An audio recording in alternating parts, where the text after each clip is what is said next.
Gimana nggak kacau? Merespon sekjennya ditahan KPK kok meminta kadernya membangkang pada pemerintah, memobilisir mahasiswa dan malah menyerukan revolusi. Sudah lebay, bodoh dan buang-buang energi. Katanya mahasiswa itu kelompok terpelajar dan intelek, tapi kelakuannya kok kayak telek. Hanya mampu memanipulasi mahasiswa dan tidak mampu menggerakkan massa. Karena rakyat sekarang ternyata jauh lebih pintar dan jauh lebih dewasa. Karena di peristiwa Kuda Tuli itu Megawati merasa menang, maka peristiwa itu mau diulang dengan modus yang mirip-mirip. Menurunkan demo yang mengusung slogan Indonesia Gelap. Demo yang fungsinya memancing kerusuhan dan memprovokasi aparat agar bertindak represif. Dan dari situ akan lahir chaos. Elit yang selalu menggaungkan partainya sebagai partai wong cilik, tapi mereka sendiri saat ini tidak lebih dari wong-wong licik. Tapi sayangnya bodoh.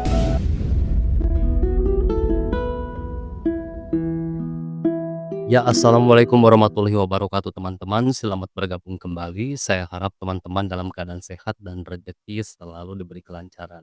Setelah kemarin kita menyimak tanggapan dari Pak Iyas Subiakto mengenai Ibu Megawati Soekarno Putri yang dianggap membangkang ya kepada pemerintahan dengan larang retreat kepala daerah. Nah, kali ini ada juga bapak yang biasa saya sering ambil videonya untuk ya di-share kepada teman-teman semuanya, yang membeberkan permainan PDIP dengan para mahasiswa demo Indonesia Gelap, yang digadang-gadang demo itu ditunggangi oleh PDIP ya. Bapak ini menjelaskan bagaimana PDIP bermain playing victim ya, setelah sekjennya Hasto Kristianto ditahan KPK, dan mereka semakin gencar menarasikan seolah-olah PDIP ini ada yang ingin menghabisi gitu kan. Nah, jadi tak usah banyak lama, kita langsung simak saja videonya. Semoga video ini juga bisa menambah wawasan kita semua teman-teman. Mari kita mulai. PDIP mau dihabisi. Itulah pernyataan yang diteriakkan oleh elit PDI Perjuangan. Siapa yang mau menghabisi PDIP? Katanya ada kekuatan dan gerakan yang terstruktur, sistematis dan masif yang ingin melemahkan, merebut dan bahkan menghabisi PDI Perjuangan. Para elit ini bilang ditetapkannya sekjen PDIP sebagai tersangka oleh KPK adalah indikasi yang memperkuat dugaan itu. Dan sebelumnya sang ketua umum juga bilang bahwa PDIP dikucilkan oleh partai-partai lain selama pilpres dan pilkada. Jadi para elit PDIP ini ingin menggambarkan kepada masyarakat Indonesia kalau mereka itu sedang dikeroyok dan mau dihabisi. Meskipun tidak eksplisit mereka menunjuk siapa, tapi yang selalu mereka tuding adalah Jokowi dan pada akhirnya Prabowo juga. Jokowi dianggap punya agenda untuk menghabisi PDIP.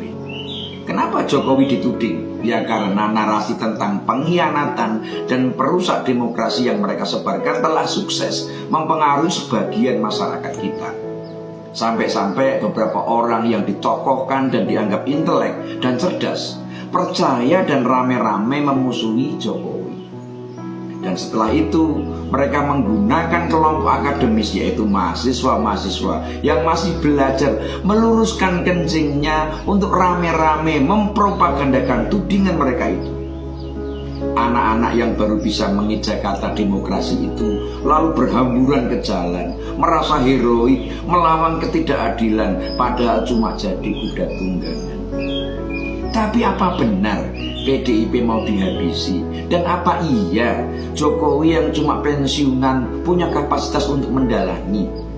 Mari kita gunakan nalar dan logika sederhana untuk memahami soal ini. Playing victim dan seruan seolah-olah PDIP mau dihabisi sesungguhnya adalah siasat para elit partai untuk berdalih dan menutupi dosa-dosa mereka. Hukum sedang bekerja secara proporsional sesuai dengan fungsinya memberantas orang-orang yang bermasalah. Elit-elit partai akan menjadi sasaran karena memang merekalah para pelakunya. Lalu ketika satu persatu mulai diproses, para elit ini pun paranoid dan panik. Tidak ada tempat bersembunyi dan tidak ada lagi yang bisa melindungi karena kadernya yang jadi presiden sudah turun jabatan. Dan karena sang presiden tidak mau menjamin elit ini tidak akan tersentuh hukum, maka mereka rame-rame menudingnya sebagai pengkhianat. Tapi kader itu pinter, tidak sekalipun dia mau meninggalkan atau mundur dari partai sampai partai memecatnya. Artinya secara de facto sang kader tidak bisa dibilang berkhianat. Wong partainya yang memecat kok, bukan dia yang keluar. Nah, setelah sang kader turun jabatan dan dikeluarkan dari partai, maka lebih lapang bagi pemerintah selanjutnya untuk memproses para elit yang selama ini merasa di atas angin, merasa kebal hukum dan merasa tidak akan tersentuh.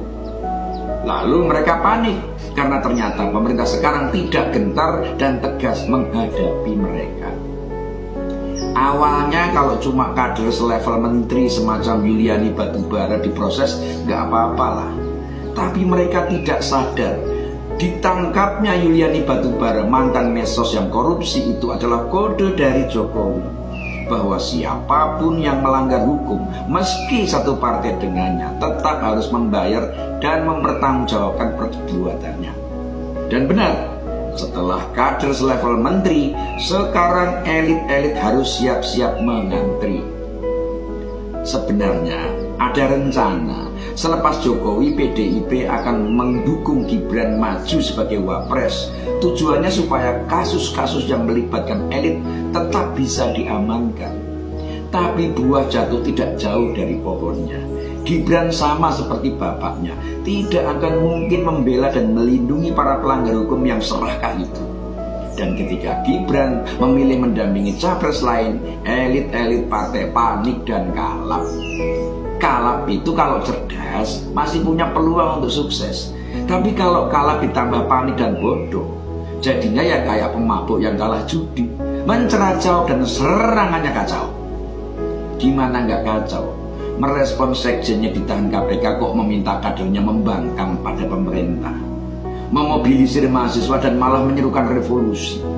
Sudah lebay, bodoh dan buang-buang energi. Bingung membidik Jokowi apa Prabowo, akhirnya diserang saja dua-duanya. Karena usaha mengadu domba mereka tidak sukses dan membuat mereka berdua malah tambah mesra.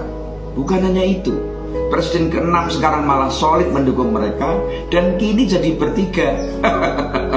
Apa nggak bikin gila? Lawang tujuannya cuma mau melindungi elit yang berperkara kok, yang diserang program-program pemerintah yang berjalan bagus dan baik-baik saja. Efisiensi atau penghematan anggaran itu kan program yang bagus. Salahnya di mana? Yang diprotes hal-hal elementer dan tidak penting seperti melakukan pengetatan anggaran kok kabinet diisi banyak orang. Kalian tahu nggak kenapa harus banyak orang? Kalian tahu nggak tugas-tugas ekstra yang harus dijalankan pemerintah sekarang? Cari tahu dulu, baru teriak yang lantang. Katanya mahasiswa itu kelompok terpelajar dan intelek, tapi kelakuannya kok kayak telek.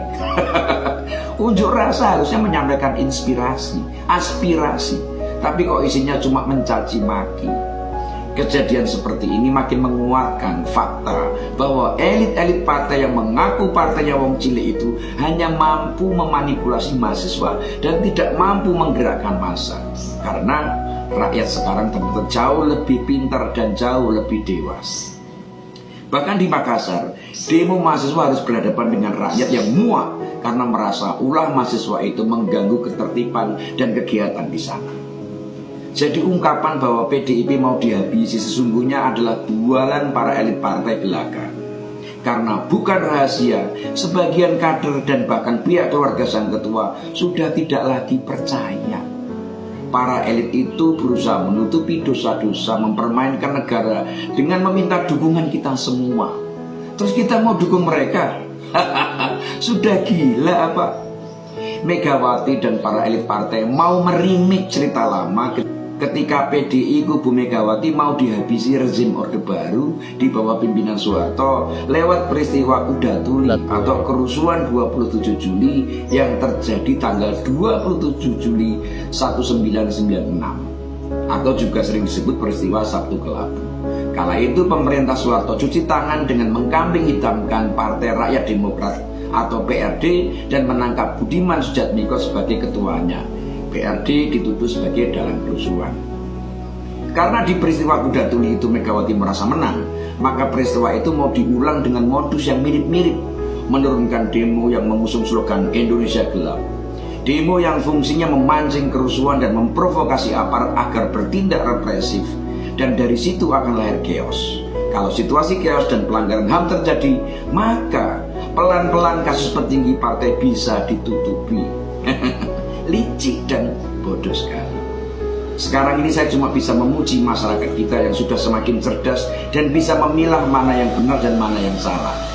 Karena dengan itu mereka tidak bisa dibodohi dan dijadikan pion untuk memenangkan segelintir elit partai yang sesungguhnya tidak peduli pada mereka.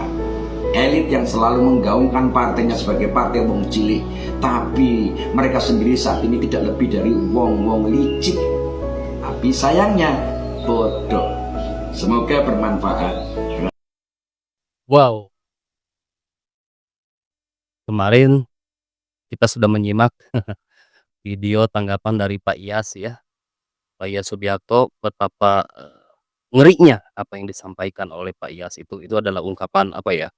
Mungkin udah saking terlalu kesalnya gitu kan dengan tindakan-tindakan dari Partai Merah ini yang terkesan membangkang ya kepada pemerintahan, dan kali ini Bapak ini juga dengan gamblang sekali menyampaikan bahwa kemungkinan ya ada dugaan bahwa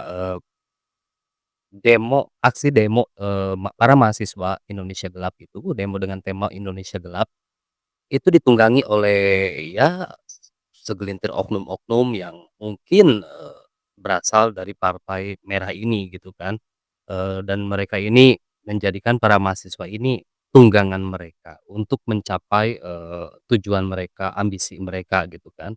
Dan ini merupakan flying victim gitu kan, setelah Pak Hasto ditahan, maka mereka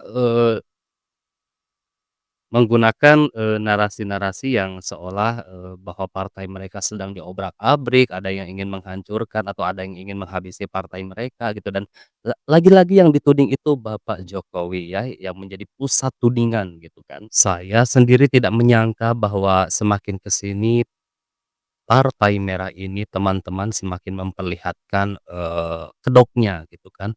Jadi apakah kita masih bisa percaya dengan partai ini ke depan, dengan segala yang sudah terjadi gitu kan. Nah mungkin sekian video kali ini, terima kasih saya ucapkan kepada teman-teman yang sudah menyimak, semoga teman-teman sehat selalu, dilancarkan rezeki. Semoga video barusan juga semakin menambah wawasan kita. Tetap jaga terus persatuan dan kesatuan bangsa ini teman-teman. Nah, sampai jumpa lagi di next video.